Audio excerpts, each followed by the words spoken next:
Hello my student, आप लोग कैसे हो? उम्मीद करता हूँ कि आप लोग बहुत बढ़िया होंगे। आज की इस वीडियो में हम लोग क्लास 12 का ज्योग्राफी यानी भूगोल बुक के चैप्टर नंबर 21 पर पहुंच गए। ठीक है, जिसका नाम है अंतर्राष्ट्रीय व्यापार। ठीक है, अंतर्राष्ट्रीय व्यापार, इसका आज हम लोग ऑब्जेक्टिव कंप्लीट करने वाले हैं।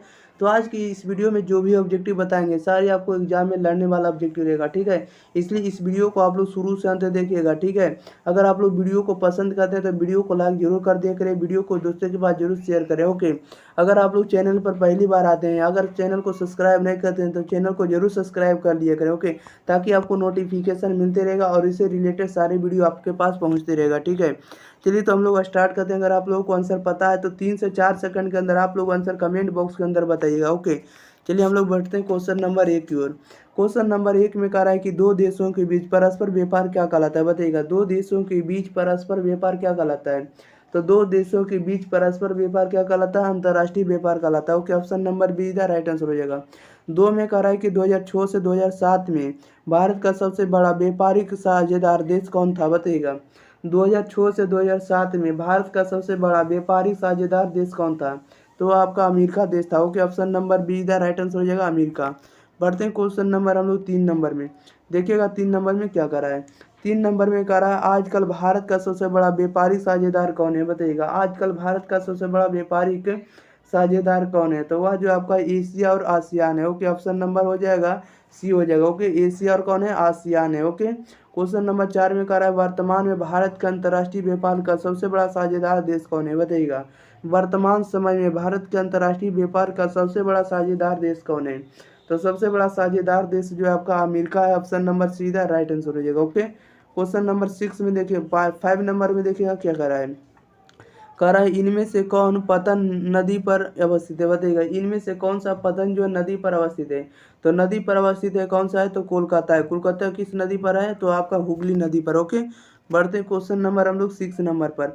देखिएगा 6 नंबर में क्या कर रहा है। 6 नंबर में कह रहा है कि चेन्नई पतन किस प्रकार का पतन है? बताइएगा, चेन्नई पतन जो है किस प्रकार का पतन है? तो चेन्नई जो है आपका कृत्रिम पतन है। ओके, ऑप्शन नंबर इधर राइट आंसर हो जाएगा।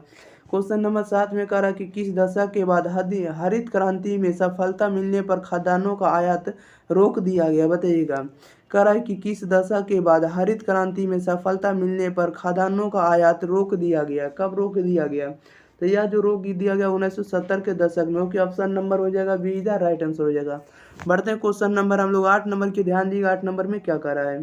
क्वेश्चन नंबर 8 में कह रहा है कि देश का सबसे बड़ा तथा प्राकृतिक पतन कौन है? बताइएगा, देश का सबसे बड़ा तथा प्राकृतिक पतन कौन है? तो जो आपका मुंबई पतन है। ऑप्शन नंबर सीधा राइट आंसर हो जाएगा। क्वेश्चन नंबर 9 में कह रहा है कि न्यू मंगलौर पतन किस राज्य में अवस्थित है? बताइएगा, न्यू मंगलौर पतन किस राज्य में अवस्थित है? तो वो जो आपका कर्नाटक में। ओके, न्यू मंगलौर कहाँ है? तो कर्नाटक में। ऑप्शन नंबर हो जाएगा बी इधर राइट आंसर। ओके, याद रखिएगा। बढ़ते हैं क्वेश्चन नंबर हम लोग 10 नंबर में। 10 नंबर में कह रहा है कि मारमा गोवा पतन कहाँ अवस्थित है? बताइएगा, मारवा गोवा कहाँ पतन कहाँ अवस्थित है? इसका राइट आंसर बताइएगा। तो वह जो आपका गोवा में। ओके, मारवा गोवा कहाँ है? तो गोवा में। ऑप्शन नंबर सीधा राइट आंसर हो जाएगा। बढ़ते हैं क्वेश्चन नंबर हम लोग 11 नंबर में। देखिएगा 11 नंबर में क्या कह रहा है। 11 नंबर में कह रहा है कि वर्तमान में देश में कितने अंतर्राष्ट्रीय हवाई अड्डे कार्य कर रहे हैं? बताइएगा, वर्तमान में देश में कितने अंतर्राष्ट्रीय हवाई अड्डे कार्य कर रहे हैं? कितने कर रहे हैं? तो 25 हवाई अड्डे कार्य कर रहे हैं। ऑप्शन नंबर डी इधर राइट आंसर हो जाएगा। 12 में कह रहा है कि वर्ष 2010 से 11 में निम्नलिखित में से कौन भारत का सबसे बड़ा व्यापारिक भागीदार था? बताइएगा, वर्ष 2010 से 2011 में निम्नलिखित में से कौन भारत का सबसे बड़ा व्यापारिक भागीदार था? इसका राइट आंसर बताइएगा। तो सबसे बड़ा भागीदार तो जो था आपका संयुक्त राज्य अमेरिका था। ऑप्शन नंबर बी इधर राइट आंसर हो जाएगा। 13 में कह रहा है निम्नलिखित में से कौन सा पतन पूर्वी तट पर स्थित है? बताइएगा, निम्नलिखित में से कौन सा पतन जो है पूर्वी तट पर अवस्थित है? तो वो आपका चेन्नई है। ओके, ऑप्शन नंबर डी हो जाएगा, चेन्नई। ओके, बढ़ते हैं क्वेश्चन नंबर हम लोग 14 नंबर में। देखिएगा 14 नंबर में क्या कर रहा है। ठीक है, 14 नंबर में आप लोगों को आंसर बताना है। 14 नंबर में कह रहा है कि पारादीप बंदरगाह किस राज्य में? बताइएगा, पारादीप बंदरगाह किस राज्य में? तो उड़ीसा में है। ऑप्शन नंबर डी बी हो जाएगा, उड़ीसा। ओके, 15 नंबर में कह रहा है निम्न में से कौन सा एक स्थलबद्ध पोताश्रय है? बताइएगा, कह रहा है निम्न में से कौन सा एक स्थलबद्ध पोताश्रय है? इसका राइट आंसर बताइएगा। तो वो कहाँ है? तो ये विशाखापत्तनम है। ऑप्शन नंबर इधर राइट आंसर हो जाएगा, विशाखापत्तनम। 16 में कह रहा भारत का अधिकांश विदेशी व्यापार वाहन होता है, बताइएगा भारत का अधिकांश विदेशी व्यापार वाहन होता है, कहाँ होता है तो समुद्रों द्वारा होता है, किसके द्वारा तो समुद्रों द्वारा, ऑप्शन नंबर डी हो जाएगा समुद्र द्वारा। ओके, बढ़ते हैं क्वेश्चन नंबर हम लोग 17 नंबर में।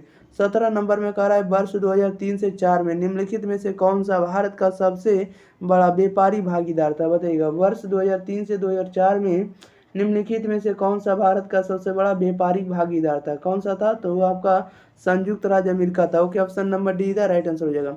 18 में कह रहा भारत में कितने प्रमुख पतन है, बताइएगा भारत में कितने प्रमुख पतन है, तो भारत में कुल कितने प्रमुख पतन है तो 12 पतन है, ऑप्शन नंबर बी हो जाएगा 12। ओके, बढ़ते हैं क्वेश्चन नंबर हम लोग 19 नंबर में। 19 नंबर में देखिएगा क्या कह रहा है भारत के निम्नलिखित बंदरगाहों में से कौन सा मालाबार तट पर अवस्थित है, बताइएगा निम्नलिखित भारत के निम्नलिखित बंदरगाहों में से कौन सा मालाबार तट पर अवस्थित है, तो मालाबार तट पर कौन सा अवस्थित है बंदरगाह, तो वो बताइएगा कोची है, कौन है तो कोची है, ऑप्शन नंबर डी इधर राइट आंसर हो जाएगा। 20 में कह रहा है भारत में निर्यात की जाने वाली वस्तुओं की संख्या कितनी है, बताइएगा भारत में निर्यात की जाने वाली वस्तुओं की संख्या कितनी है तो 7500 के, ऑप्शन नंबर बी हो जाएगा 7500। 21 में कह रहा है किस वस्तु का निर्यात उदारीकरण के बाद बढ़ा, बताइएगा किस वस्तु का निर्यात उदारीकरण के बाद बढ़ा, तो आपका इंजीनियरिंग है। ओके, ऑप्शन नंबर सी हो जाएगा इंजीनियरिंग। बढ़ते हैं क्वेश्चन नंबर 22 में कह रहा है कि तूतीकोरिन पतन स्थित है, बताइएगा तूतीकोरिन पतन कहाँ अवस्थित है, इसका राइट आंसर बताना, तो ये आपका तमिलनाडु में, तूतीकोरिन कहाँ तमिलनाडु में, ऑप्शन नंबर सीधा राइट आंसर हो जाएगा। ओके, चलिए तो इस वीडियो में सारे का सारे ऑब्जेक्टिव याद हो गया होगा। हम लोग मिलते हैं अगली वीडियो से, तब तक के लिए आप लोग वीडियो को लाइक करें, वीडियो को शेयर करें, दोस्तों के पास शेयर करें। ओके, अगर आप लोग चैनल को सब्सक्राइब नहीं किए तो सब्सक्राइब कर आप लोग आगे बढ़िए। ओके, चलिए thank you for watching this video, धन्यवाद।